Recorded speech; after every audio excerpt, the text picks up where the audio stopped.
Welcome to my channel, and I have a very exciting video for you today, and I hope it really helps you out. So if you haven't subscribed, go ahead and subscribe to my channel.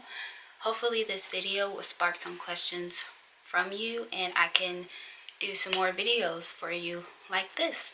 So without further ado, let's get into the video.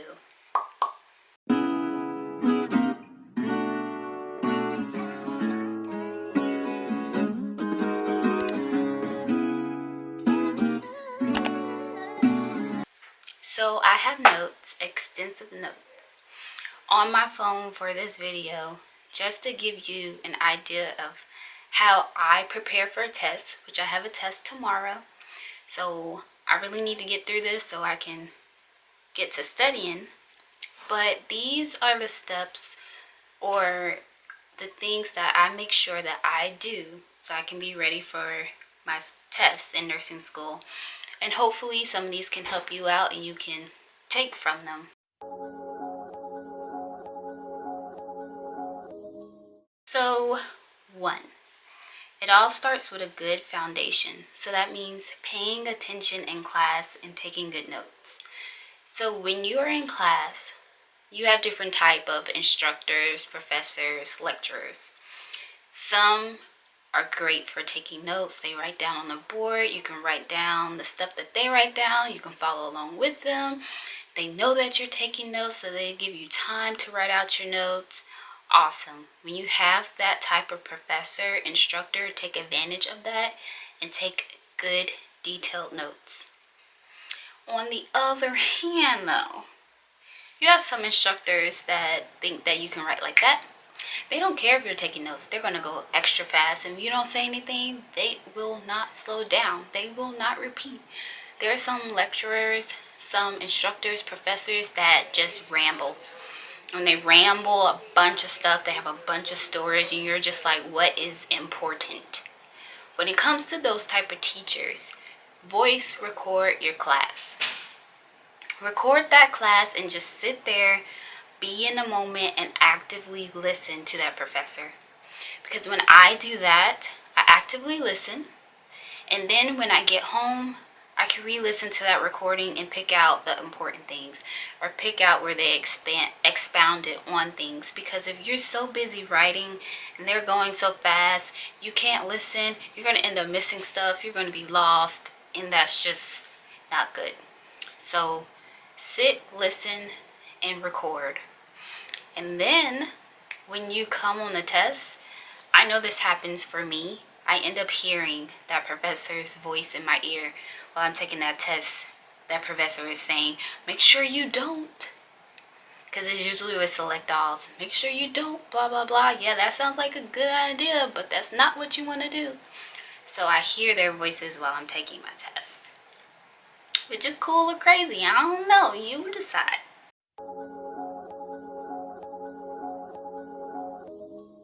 So that brings us to step number 2. So it kind of slides in. You know how I said you have that recording, then you sit home and you listen to that recording to take your notes. So that's kind of step 2. You want to reinforce what you have learned that day. So you come home, you get that material that you have looked over or learned that day. You take some time when you get home.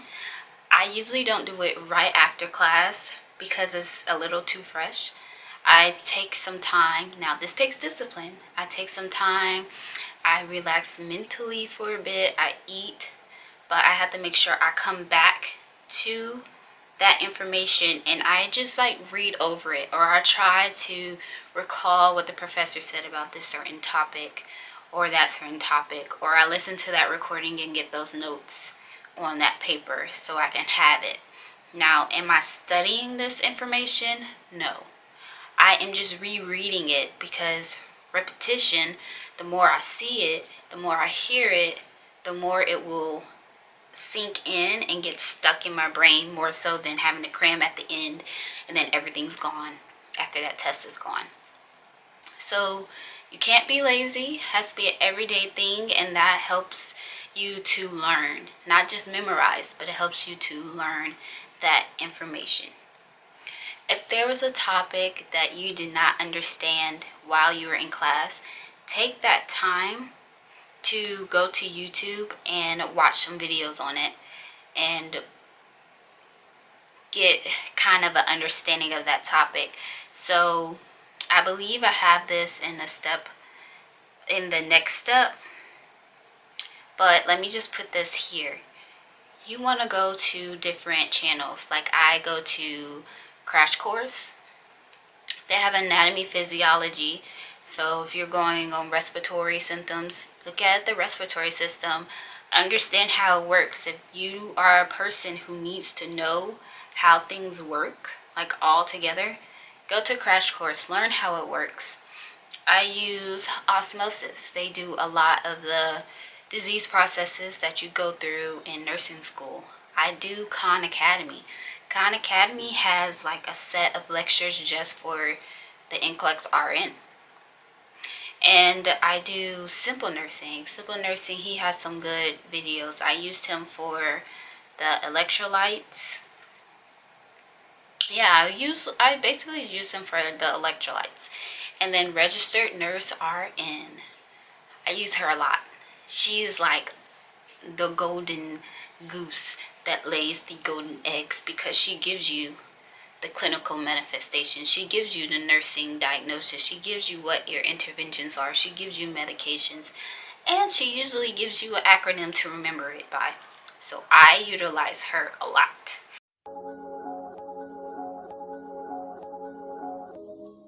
To step number 3.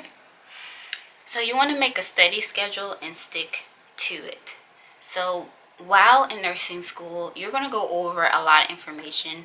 It's going to be rare that you only go over one chapter or you only have one PowerPoint.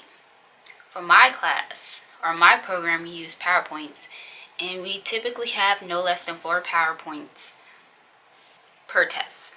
4 thick PowerPoints per test.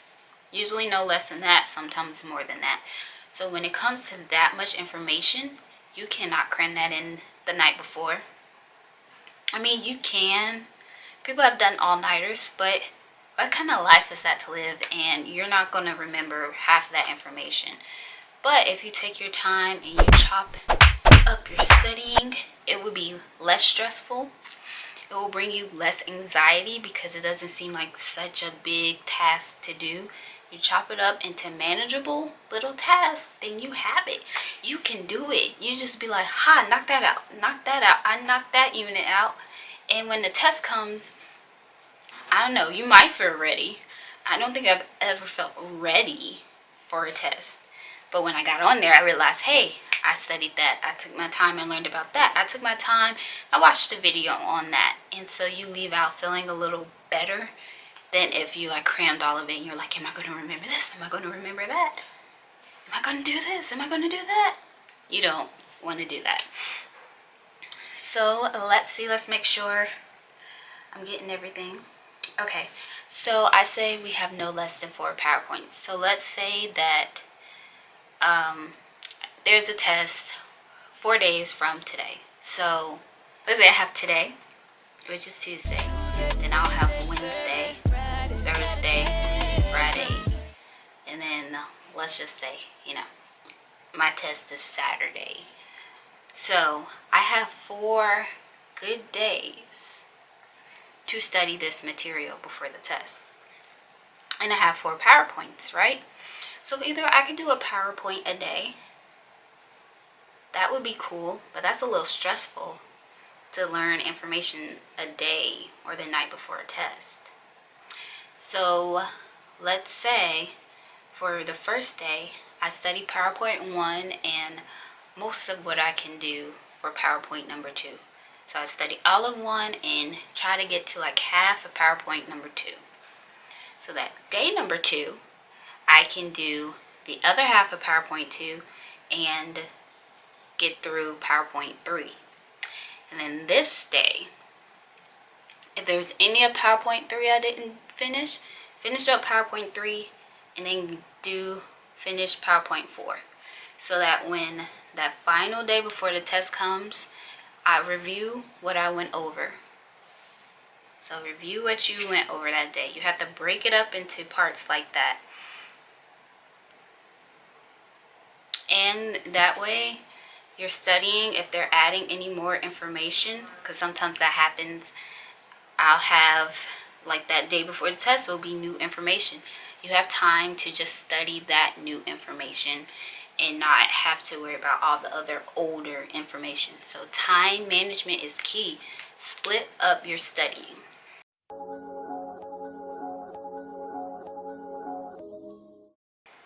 So step number 4, you want to have some amazing study materials.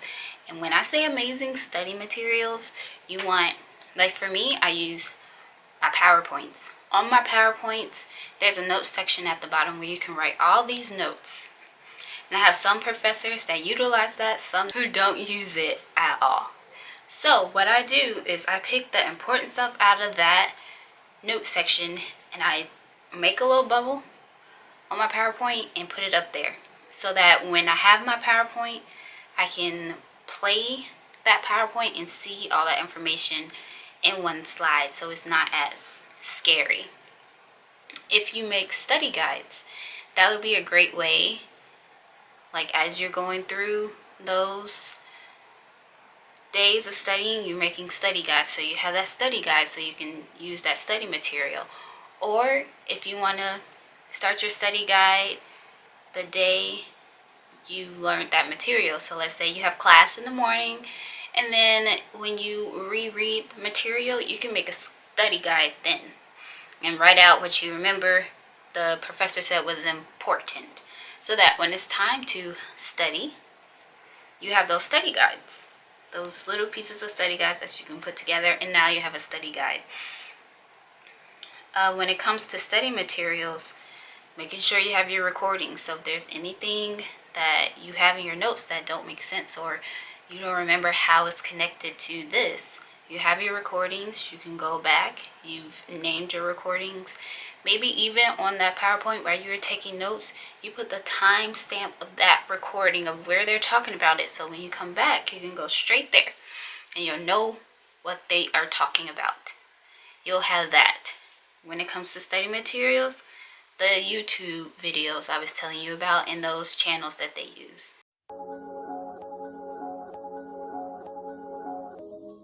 Okay, so step number 5, you have to study smart. So when it comes to this nursing school, these nursing tests, you're going to learn about a lot of diseases, but they don't want you to know the ins and out of that disease unless that helps you study, which for me, it does. When I know what's happening, then it makes sense why we use certain medications to stop certain things from happening. If that is how your mind works, if you have to know everything to understand, that's fine. But let's say you're in a time crunch. Don't focus on the ins and outs of that disease process, of what's going on. You, as a nurse, should focus on risk factors, because education is key. There's going to be education questions. What do you tell your patient about this disease, risk factors? There's going to be questions like that. You want to know clinical manifestations. So you want to know what the disease looks like in a person. Are they going to have hypertension? Are they going to have tachycardia, bradycardia? Is there going to be diaphoresis? Are they going to be profusely sweating, pyrexia? Is there going to be fever? Is there going to be swelling? Are their reflexes going to be extra elevated or barely none? Are they going to have GI symptoms? Or they're going to be diarrhea, nausea, constipation? You need to know things like that. And then you need to know what we as nurses can do about it. So if they're having nausea, we know we can give them an antiemetic. We know that we can give them maybe crackers. They want small frequent meals, certain things like that. So you need to know how someone can get it, what it looks like, what we can do about it. That's what you need to know as nurses. And then the education piece. educating your patient. Those are the things and the keys that you need to pay attention to. And also what you should pay attention to, anything that your professor stresses during lecture. If your professor says a certain thing multiple times, like you're like, that's the 4th or 5th time my professor has said that, that's important. Write it down. So that's why paying attention during lecture is important, because some professors will even tell you this is important. Like I have a professor, she calls them KDODs, which is KTOD, know this or die. And she'll let you know. She'll go through it and then she'll be like, this is a KDOD, KDOD. So you know that that's going to be on the test. So pay attention to what your professor stresses, what they talk about the most. What topic brought up a story? Pay attention to those.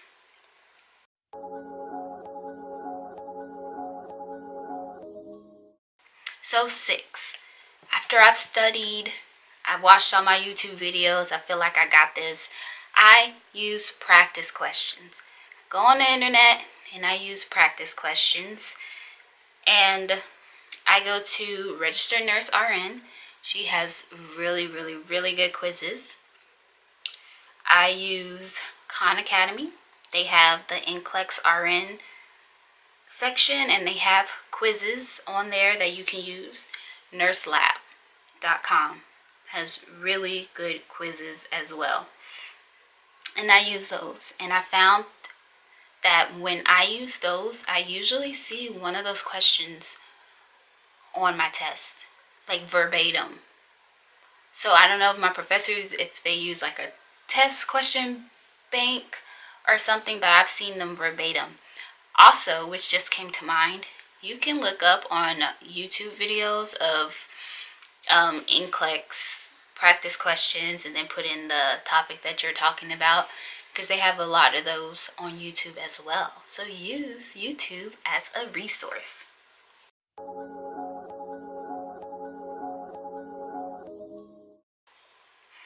That brings me to my 7th and final step. Just like God, on day 7, we rest. So that day before the test or the night before the test, rest. Take some time for you. Do what relaxes you. Read a book, watch Netflix, spend time with friends, spend time with family. Go to sleep early. And before the test, unless you really, really, really feel the need, do not stand around people who are going over information before the test. You know how people like to cram before the test? Stay away from that. I stay away from that. A lot of times it confuses me. And unless there's something that I really, really, really need a refresher on, I try not to even look at it. Look at the information before the test. Just relax. Know that you've prepared yourself and go in there and rock it.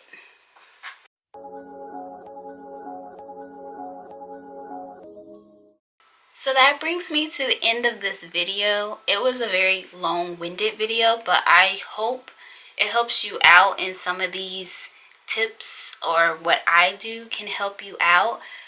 If you use these tips or anything like that and it has helped you, go ahead and comment down below and let us know. If you have any other tips that you think would be helpful, any other websites or resources that I did not talk about, go ahead and put them in the comments down below. We want to help each other. We want this to be a helping community. And nursing school is hard. Things get hard. A lot of information to get into your head and a lot of responsibility and weight on your shoulder that you feel, because you are taking care of someone. Someone's life is in your hands. Someone's son, husband, father's life is in your hands. So for me, I take that as a great responsibility, that I want to learn this stuff and I want to be a good nurse. So if you like this video, go ahead and give me a thumbs up. Subscribe to my channel for more videos like this. I'll also do vlogs and natural hair. If you have any suggestions or questions, feel free to ask me in the comments down below. I will answer them. If you have a video request, let me know. If there's a topic that you're having a little trouble in with nursing school, even with family or prioritizing, juggling, let me know and I can produce a video for you. But until then, I am going to say goodbye and good luck, and I love you all. Tuesday, Wednesday, Thursday.